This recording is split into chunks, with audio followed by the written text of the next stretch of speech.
Axel Annie by Robin Pulver. Pictures by Ted Arnold.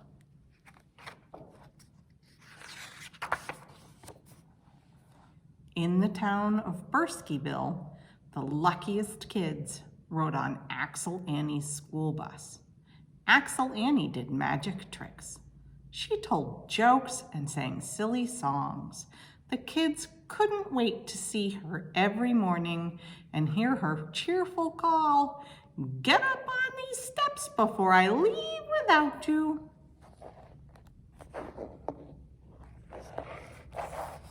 Winter packed a wallop in Burskyville. Whenever a storm came up, the superintendent of schools, Mr. Solomon, telephoned Axel Annie. "It's nasty out there, Annie," he'd say. "Think you can make it up Tiger Hill? If you say no, I'll close the school. My decision depends on you." Tiger Hill was on Axel Annie's bus route. It was the toughest hill in Burskyville, but Axel Annie's reply was always the same. "Mr. Solomon, do snowplows plow?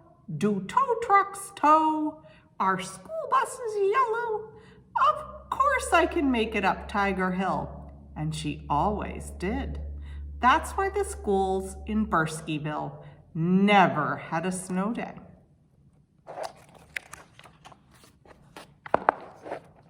Shifty Rhodes hated that. Shifty was the nastiest school bus driver in Burskyville. At every meeting of the Grouch and Grump Club, Shifty complained about his job, especially in winter. He grumbled about having to get up early to warm up the bus. He fussed about trucks sloshing slush all over his windshield. He bellyached about boots that made puddles on the bus. "And I never, ever get a snow day," he always said, all because of Axel Annie. There he is saying, "Grrr."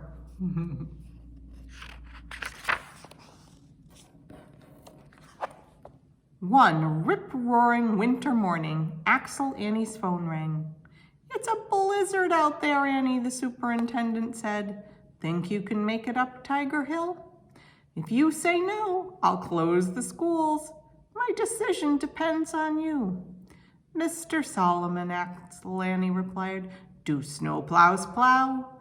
Do tow trucks tow? Are school buses yellow?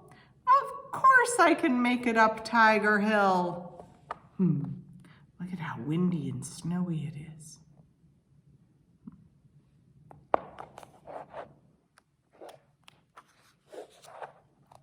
Shifty Rhodes was still in bed. "And now for the school closings," announced his radio. "Every town in the 5-county area has closed its schools except for one, and that's—" "Don't say Burskyville," pleaded Shifty. "Burskyville," said the radio. "All because of Axel Annie," grumbled Shifty as he bundled up and headed for his bus. He does not look happy. Axel Annie was already on her way. When Tiger Hill loomed ahead, she called out, "Hold on to your earmuffs." "Gun the engine," shouted the kids. "Put your pedal to the metal," Axel Annie did. And she roared up Tiger Hill past all the ditched vehicles and stranded drivers.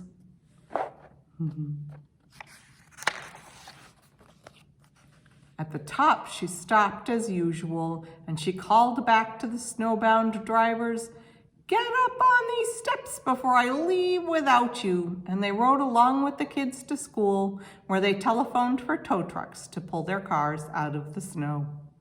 Of course, Shifty Rhodes was in a terrible mood that morning. When the kids on his bus got the least bit noisy, he yelled, "You drive me crazy!" And the kids yelled back, "You're the one that's driving, not us!"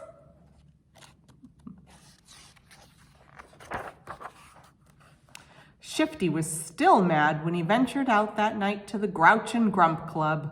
But then a miracle happened. A new member introduced himself. The name's Hail Snow, snow's my dame, and snow's my game. Hale explained that he was the new owner of the Burskyville ski resort. Business is bad, he grumbled. I even bought a new snowmaking machine, but who needs it? It just sits on my truck like a bamboozled bump on a blizzard-blasted log. The best days for me should be snow days when kids head for the slopes because school's closed. But the snow-blasted schools here never close. After the meeting, Shifty Rhodes collared Hail Snow. "Ya know why we never get a snow day?" he asked. "Axel Annie, that's why." And Shifty told Hale all about Axel Annie and Tiger Hill. "Snarlin' snowflakes," he exclaimed Hale. "There must be something we can do." "Maybe there is," said Shifty, "with that snowmaking machine of yours." "I get your drift," said Hale. "Just say the word and I'll haul my machine over to Tiger Hill. We'll whomp up such a snowstorm there, not even Axel Annie will make it up the hill." "Whoop-dee-doo," cheered Shifty. There's the machine at work. See, here's where the snow comes out and all sorts of switches and gears and hoses. The very next Monday morning, Axel Annie's telephone rang. "Annie," said Mr. Solomon, "it's the storm of the century. Think you can make it up Tiger Hill? If you say no, I'll close the schools. My decision depends on you." "Mr. Solomon," replied Axel Annie, "do snowplows plow? Do tow trucks tow? Are school buses yellow? Of course I can make it up Tiger Hill." Look, she's snowshoeing out to her bus. Must be a bad snowstorm. Meanwhile, Shifty Rhodes was peering outside into the howling whiteness. "Yippee," he shouted, and he telephoned Hail Snow. "No school in its rights. Mine should be open today." "It's a wingdinger of a storm," Hale agreed, "and my machine will make it 10 times as bad on Tiger Hill. Axel Annie will never make it up. Meet me there and watch the fun for yourself." Icy snow stung Shifty's face as he plodded to his bus. Finally, he revved up the engine and drove into the storm.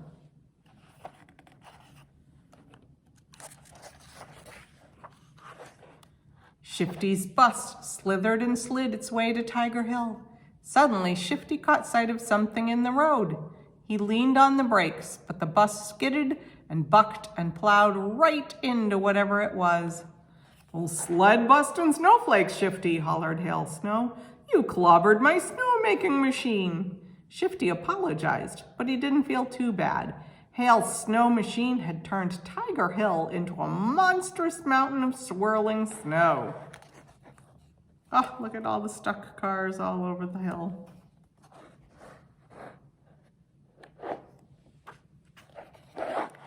As Axel Annie's bus approached Tiger Hill, the kids yelled, "Yikes!" "Hold on to your earmuffs," called Annie. "Gun the engine, Annie," shouted the kids. "Put the pedal to the metal." Axel Annie tried, but near the top of the snowy hill, the wheels spun, the engine strained, and the bus was stuck. "You can do it, Annie," the kids yelled. But for the first time ever, Annie wasn't sure that she could. Would the Burskyville schools close after all?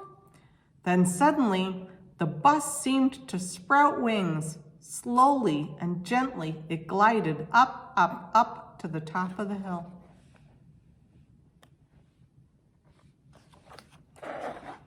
"Hooray!" shouted the kids. Axel Annie looked around. It wasn't wings that she saw. It was all the stranded drivers that Axel Annie had helped so many times before.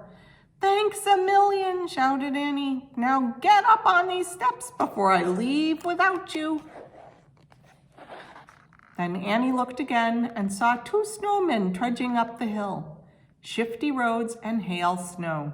When Annie saw the mangled snowmaking machine down below, their whole mean plot came to her in a flash. Axel Annie gunned her engine, But Shifty and Hale looked so miserable, she couldn't be mad. "Oh, get up on these steps," she called.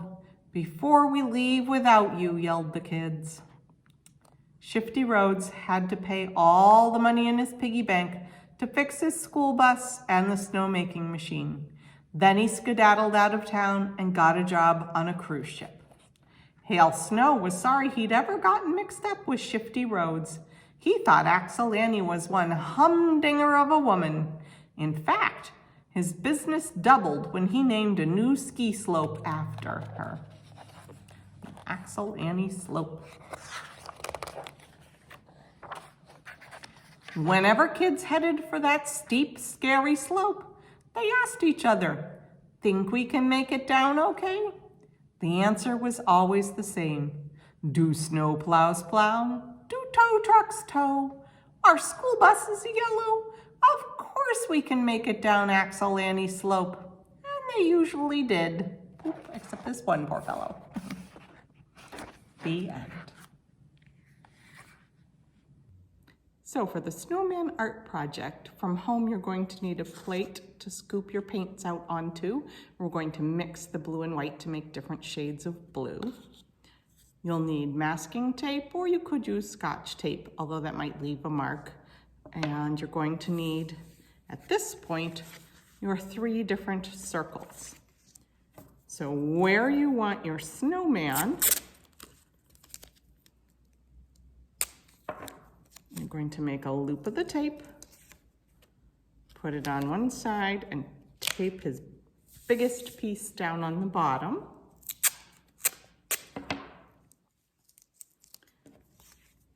Tape his middle piece overlapping a little, because when you put your snowman together, they don't quite sit on top of each other, right? They flatten out a little bit. Boy, I hope we get snow that works for a snowman in real life soon. And then his head. And now you're just gonna take a little white paint and a little blue paint and mix it up. Maybe I want it a little lighter than that. And then you're going to dot, dot, dot, dot, dot, dot. Right around the whole snowman, maybe a little darker now. Dot, dot, dot, dot, dot, dot. And you're going to do that around each part of the snowman's body.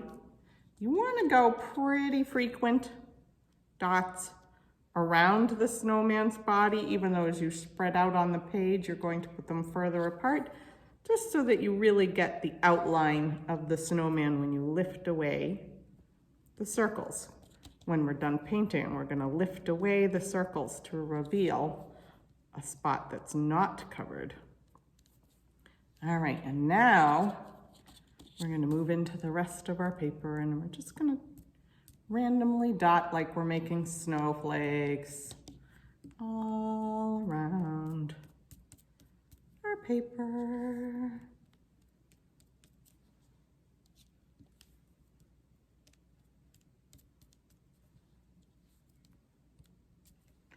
And go back and do some darker ones. Try to do it with just the point of your finger. And then maybe we can kind of do some more down on the bottom so it looks like snow. I mean, we could do white, but white's not going to look very convincing because it's hard to see white paint on white paper, isn't it? And once you're happy, stop and let it dry, and then we'll come back. So my painting has dried now, and as you can see, I removed the circles, and it left the outline of my snowman. Now I'm going to decorate him. In your kit, you should have some paper items you might choose to use for that. So I can put a top hat on. I can add arms. If I want, I can put mittens on his hands.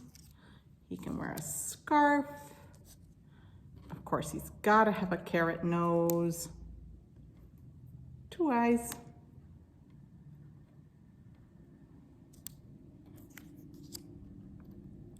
Some buttons on his belly. And I feel like he's gonna hold on to a broom. So your next step is to just glue all those things down where you like them, and then you'll have a finished snowman picture. If you don't want mittens on your snowman, don't use the mittens. If you don't want some of the things on there that are on there, you can take them off. No buttons, no problem. No scarf, no problem. You put on there whatever you feel like, or if you want, you could use markers to draw whatever you feel like doing to complete your picture. I'd love to see pictures of your finished artwork sometime if you want to send them by email or post them to Facebook. So the next thing we're going to do is we're going to make our very own snowmaking machines. So I just wanted to show you the page again with the snowmaking machine. It has its snow blaster blower funnel and some hoses and some gears and some gauges and all sorts of things on it. So we're going to use our imagination and the things that I sent in the kit and anything you want to use from around your house to make our very own machines out of the shoe boxes. So let's get started. The first thing we're going to do is cover the shoe boxes best we can using the paper bag that your kit came in and some tape. And you need some scissors. And the first step is to cut from the open end of the paper bag down one of the long folds on the sides, all the way down to the bottom of the paper bag.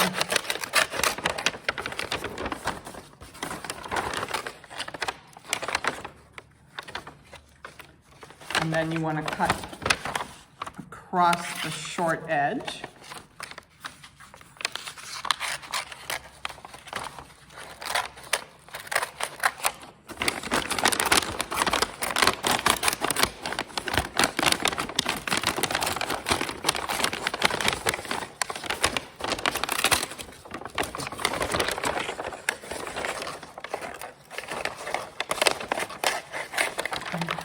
You're going to cut the bottom off the bag.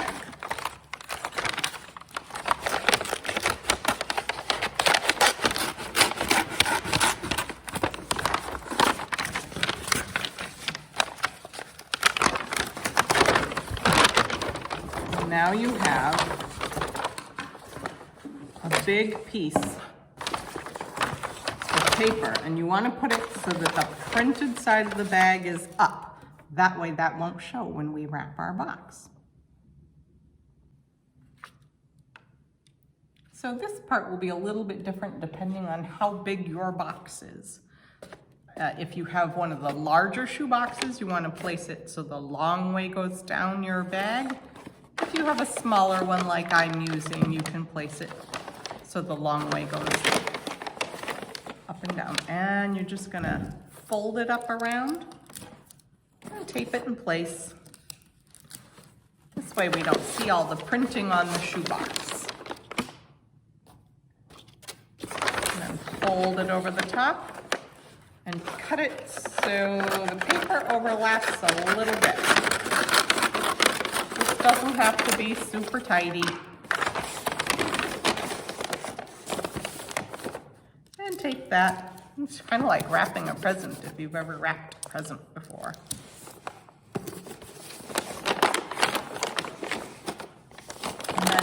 Fold sides down, like that, and then fold over your triangles, like that, and tape that in place. Or if you want a smoother end so that can be part, you can cut some of this off.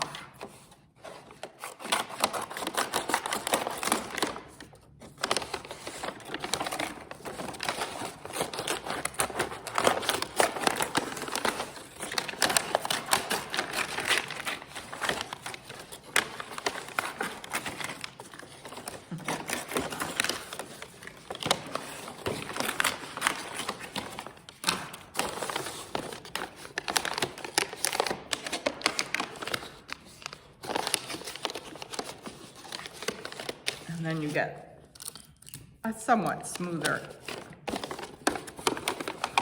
end of the box. And then do the same thing to the other side.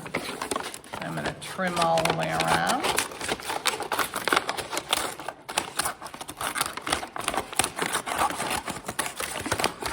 You don't have to do this to your shoebox. You can leave your shoebox just as it is and glue paper onto it. This is really up to you. I just didn't want all the printing on my shoebox to show on my snow machine.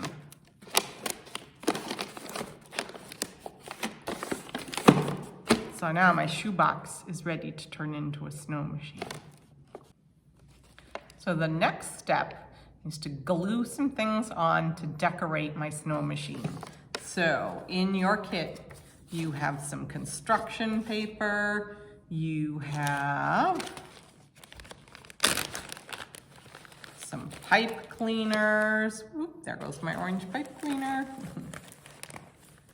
You have some pom-poms and a bunch of different sequins, buttons, beads.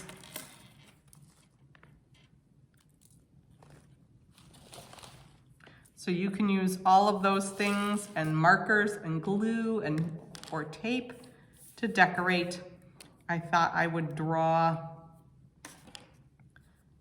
a gauge.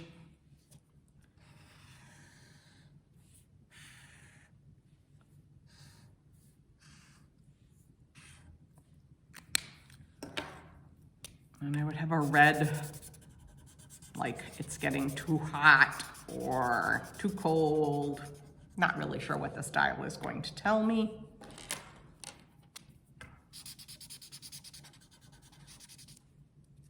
With the red, yellow,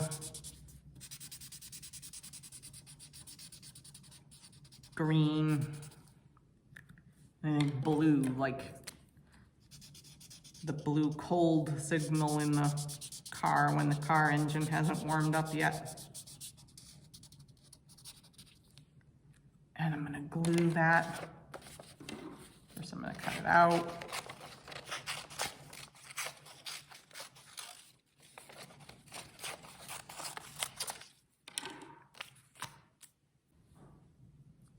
So I'm gonna pretend that this is the way that my vehicle goes. And I am going to put this gauge that I made on one side of it. And I think it's going to be controlled by a pom-pom knob. You can also use the plastic lids that you have for that, or a piece of pipe cleaner, whatever looks good to you. And we can stick some sequins on, look like buttons. We can tape our pipe cleaner down like it's some wires that make it go.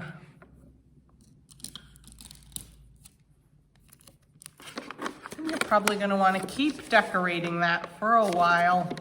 Actually, if we curl it, it'll look even more like a wire.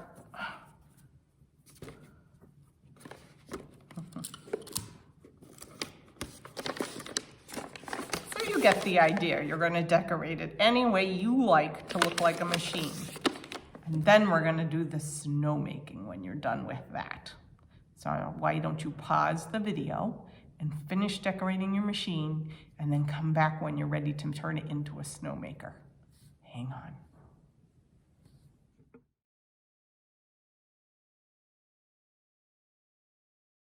All right, so you've got your box all decorated, and now you want to turn it into a snow making machine. So for this part, you're going to need your little tub of snow, a 1 teaspoon measuring spoon, a 1/4 cup measure and some water, the clear cup that I sent, and the piece of yarn that I sent. And we're going to tape the yarn to our box somewhere. where we imagine the hose is coming out, and then we're going to tape it to the bottom of our cup. Into our cup, we're going to measure 1 teaspoon. You don't need the whole length of yarn, by the way. 1 teaspoon of snow powder. So before we start, put a little snow powder in your hand and use your magnifying glass to look at it and see what you notice about it. What the crystals look like. Is it big? Is it small? Is it flat? Is it round? Is it pointy like salt? Things like that. And take a minute to observe that. And then we'll look at it again after we're done turning it into snow. So to turn it into snow, we're going to put a 1/4 cup into our 1/4 cup measure, and you want to add all of this water all at once to your cup full of snow powder and see what happens. Pause the video here. I don't want you to see what happens before you do it for yourself.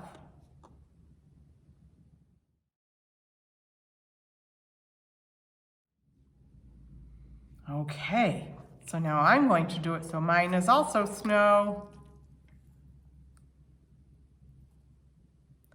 Ooh, look at it erupt.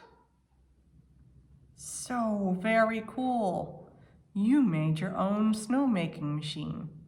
Now in real life, a snowmaking machine makes snow by turning water into teeny tiny droplets.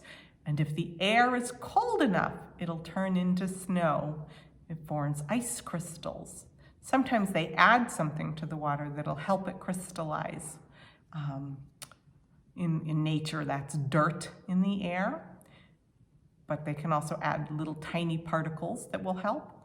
And also, sometimes if it's not super cold out, they'll use basically an air conditioner in the machine to help turn the water into snow, kind of like on movie sets when they want to make snow when it's not really winter. So now you can feel it. It's so much softer now, and you can take a look at it with your magnifying glass and observe how it changed when you added the water.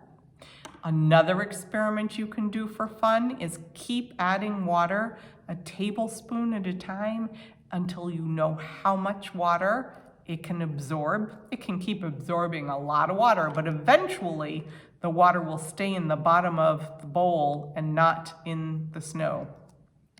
And you should note, keep track of how much you put in so you know exactly how much was too much and how much was just enough. And that's a fun experiment to do also. Hope you have fun.